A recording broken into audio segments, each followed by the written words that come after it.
Halo, aku Hafiz. Halo, aku Kirana. Halo, aku Reina. Halo, aku Grace. Halo, aku Isyam. Kami dari kelompok 14 ingin menjelaskan tentang alat weight belt feeder. Selamat menonton. Bayangin kita punya alat yang bisa menggabungkan fungsi conveyor belt dan juga timbangan. Kenalin, nama alatnya belt weight feeder. Alat ini nggak hanya memindahkan material, tapi juga mengukur dan mengendalikan laju alirnya dengan akurat. Dengan adanya alat ini, material yang masuk bisa kita kendalikan per detiknya. Ketika bicara tentang industri, kita bicara tentang membuat produk dengan efisien dan akurat. Salah satu caranya adalah dengan memastikan bahwa bahan yang kita pakai sesuai takarannya. Disitulah peran belt weight feeder menjadi sangat penting. Untuk mengenal lebih dekat, ayo kita lihat komponen utama yang harus ada dalam alat ini. Yang pertama ada sel beban. Sel beban mengubah berat material menjadi sinyal listrik yang kemudian sinyal ini ditransfer ke perangkat lunak untuk diproses. Yang kedua, ada sensor kecepatan untuk mengukur kecepatan dari konveyornya.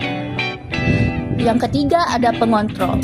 Pengontrol inilah yang memproses sinyal-sinyal tadi untuk menyesuaikan laju umpan dan memastikan keakurasiannya. So, how does a weight belt feeder work? Weight belt feeder ini bekerja dengan prinsip yang sederhana namun sangat efektif. Material yang bergerak di atas belt itu akan ditimbang menggunakan lensel untuk diketahui berat materi per panjang beltnya. Sementara itu, kecepatan dari beltnya akan diukur menggunakan sensor yang berada pada roller. Dari kedua data ini, antara berat dengan kecepatan, kita dapat menghitung laju alir massa dalam satuan ton per jam. Nah, sistem kontrol kemudian dia akan memastikan aliran itu berjalan sesuai dengan kebutuhan prosesnya. Dengan cara apa? Dengan cara menyesuaikan kecepatan pada beltnya. Jika misalnya alirannya itu kurang, maka kecepatannya akan ditambah. Jika alirannya itu berlebih, maka kecepatannya akan diturunkan. Sistem ini biasanya menggunakan kontrol PID atau bahkan teknologi yang canggih sekalipun seperti fuzzy logic agar aliran materi itu tetap selalu stabil dan akurat. Weight belt feeder ini sendiri dibagi menjadi berbagai tipe sesuai dengan kegunaannya. Yang pertama, ada light duty weight belt. Tipe ini cocok untuk material yang mudah rusak atau material yang berdiameter maksimal 1,5 inci.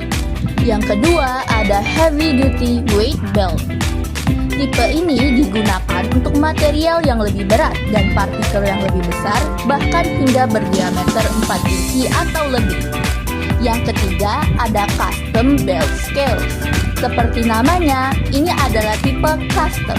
Selain dari fungsinya, weight belt feeder juga bisa diklasifikasikan sesuai dengan cara pengukurannya, yaitu dengan volumetrik dan juga gravimetrik.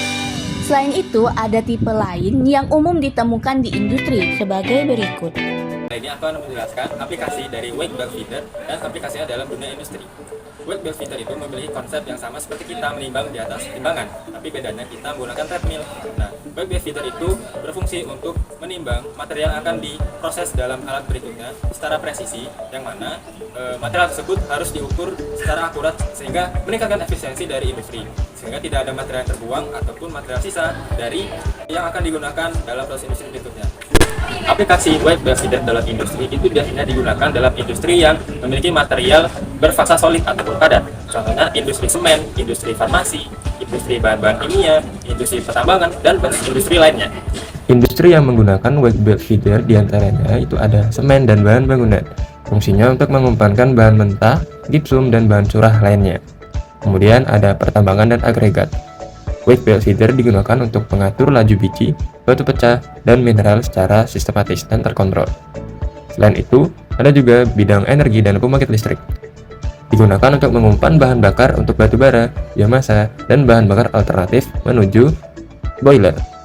Kemudian terakhir adalah pengolahan kimia, yaitu digunakan sebagai pengumpan bubuk, butiran, dan bahan kimia curah lainnya. Di sini saya akan membahas mengenai rules of thumbs dari weight belt feeder atau hal-hal yang penting yang dilakukan dalam pengaplikasian dan perencanaan weight belt feeder. Nah, di sini berdasarkan tabel ini saya sudah merangkum perawatan yang harus dilakukan setiap hari, mingguan, bulanan, ataupun setiap 10.000 jam. Untuk yang harian itu harus melakukan cek belt tracking, verifikasi nol timbangan, dan cek oli gearbox. Lalu untuk yang mingguan itu bersihkan wake sections, periksa belt, roller, scraper, atau blow. Lalu yang untuk bulanan itu melakukan span check atau kalibrasi pada integrator controller. Lalu yang untuk setiap 10.000 jam itu melakukan pelumas bearings dan periksa lagging pulley. Selanjutnya adalah hal yang penting dalam pengoperasian.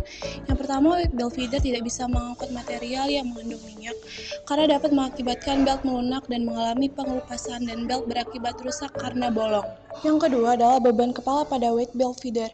Beban kepala merupakan faktor terpenting dalam desain pengumpan sabuk. Jika conveyor berukuran terlalu kecil untuk beban kepala, pengumpan tidak akan beroperasi karena motor akan kelebihan arus dan mati. Pengumpan sabuk yang berukuran terlalu besar mungkin tampak lebih baik, tapi tidak efisien dan mengonsumsi lebih banyak energi. Oke teman-teman, jadi pada kali ini aku akan membahas rangkaian alat serta perhitungannya untuk rangkaian alat itu sendiri. Jadi pada komponen pertama itu terdapat belt feeder yang dimana berfungsi untuk tempat jalannya material tersebut. Kemudian pada bagian bawah belt feeder itu sendiri terdapat nozzle yang dimana berfungsi untuk mengukur seberapa berat material tersebut. Kemudian pada bagian depan dan belakangnya itu terdapat sensor speed yang dimana untuk mengukur seberapa cepat material tersebut sehingga kita bisa menghitung laju alirnya. Kemudian untuk penggerak itu sendiri kita memakai motor listrik yang dimana itu dihubungkan ke drive pulley, kemudian dihubungkan lagi ke tail pulley, yang dimana tail pulley ini sendiri berfungsi untuk mengembalikan belt itu sendiri ke posisi semula. Jadi pada tail pulley ini sendiri itu sama seperti konsep treadmill yang dimana ketika kita berjalan belt itu sendiri akan kembali ke posisi semulanya. Kemudian untuk tempat masuknya dari material tersebut melalui hopper, dan untuk keluarnya sendiri itu melalui tune. Dan untuk perhitungan sendiri itu akan dihubungkan langsung ke display panel. Dan untuk perhitungan aku akan jelaskan lebih lanjut ke menit selanjutnya. Oke teman-teman, mungkin kita langsung saja masuk ke contoh soal perhitungannya. Contoh soalnya itu yang seperti ini, bisa teman-teman baca sebentar. Oke, kita langsung saja masuk ke contoh nomor 1, yaitu untuk menghitung laju alirnya. Jadi di situ ketahui beratnya itu sama dengan 15 kg per meter dan kecepatan itu 0,5 meter per sekon. Jadi kita memakai rumus M normal yang namanya itu W dikalikan V. Jadi untuk M normal itu sama dengan 15 dikalikan 0,5, jadi didapatkan hasil laju alirnya itu 7,5 kg per sekon. Oke, kita langsung ke nomor 2 nya, yaitu mencari kecepatan belt ketika dinaikkan beratnya. Jadi kita memakai rumus M sama dengan 1,2 dikalikan dengan M normal yang pertama tadi. Jadi dapat hasil 1,2 dikalikan 7,5 sama dengan 9 kg per sekon. Dan untuk karena beratnya itu tetap 16 kg per meter, jadi kecepatan barunya itu sama dengan yang laju alir tadi dibagi dengan berat, yaitu 9 dibagi 15, yaitu dapatkan 0,6 meter per sekon. Misalkan batasan mesin itu adalah 10 meter per sekon, jadi 0,6 meter per sekon itu masih aman di wilayah pabrik. Kemudian yang terakhir itu adalah menghitung kecepatan belt baru ketika mencapai laju aliran pada kondisi normal, yang mana kita memakai rumus V sama dengan M normal per W baru, yang dimana itu 7,5 per 12 didapatkan hasil 0,625 meter per sekon. Berarti itu naik sekitar 25% dari kecepatan normal, yaitu 0,5 meter per sekon.